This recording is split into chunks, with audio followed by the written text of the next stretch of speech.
সাভারের আশুলিয়ায় পরিত্যক্ত কুয়া থেকে 18 বছর বয়সী এক যুবকের লাশ উদ্ধার করেছে ফায়ার সার্ভিস।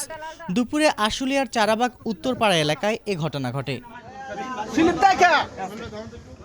ফায়ার সার্ভিস জানায় মেহেদী হাসান নামের 18 বছর বয়সী ওই যুবক একটি পরিত্যক্ত কুয়ার ভিতরে পড়ে যায়। পরে স্থানীয়রা জিরাবো মডার্ন ফায়ার সার্ভিসকে খবর দিলে ফায়ার সার্ভিস ঘটনাস্থলে গিয়ে তাকে উদ্ধার করে চিকিৎসার জন্য হাসপাতালে পাঠায়। পরে হাসপাতালের চিকিৎসকরা তাকে মৃত ঘোষণা করেন। অপরদিকে সাভারের আশুলিয়ার জিরানি টেঙ্গুড়ি নির্মাণটেক এলাকায় রবিউল নামে এক নির্মাণ শ্রমিক বিদ্যুৎপৃষ্ট হয়ে নিহত হয়েছেন।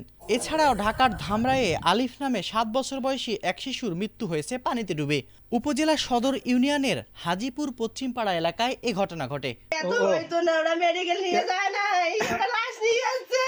কন্ডাক্টরে বললো দুজন নাকি মেডিকেল নিয়ে গেছে।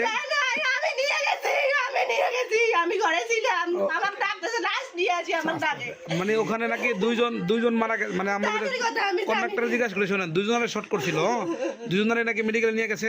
না যায় নাই, মানে আপনার হাজবেন্ডে নিয়ে যায় নাই? আমার হাজবেন্ডে নিয়ে যায় নাই, গাড়িতে করিয়ে লাশ নিয়ে আসছে। আমার কয়েছে গার্জিয়ান কে আসে যাই, আমি নিয়ে গেছি হাসপাতালে দিয়ে কয়েছে নাই আর ওরা যদি নিয়ে যায় তো সাচ্চা তাহলে বাঁচতো, তো একজন যদি বাঁচে তাহলে এ বাঁচতো না। ওরা নিয়ে যায় না, লাশ নিয়ে আসছে এখানে। এটা নিয়ে যায় নাই কেউ? নিয়ে যায় এই কন্ডাক্টর কি আসছিল আপনার কাছে? কন্ডাক্টর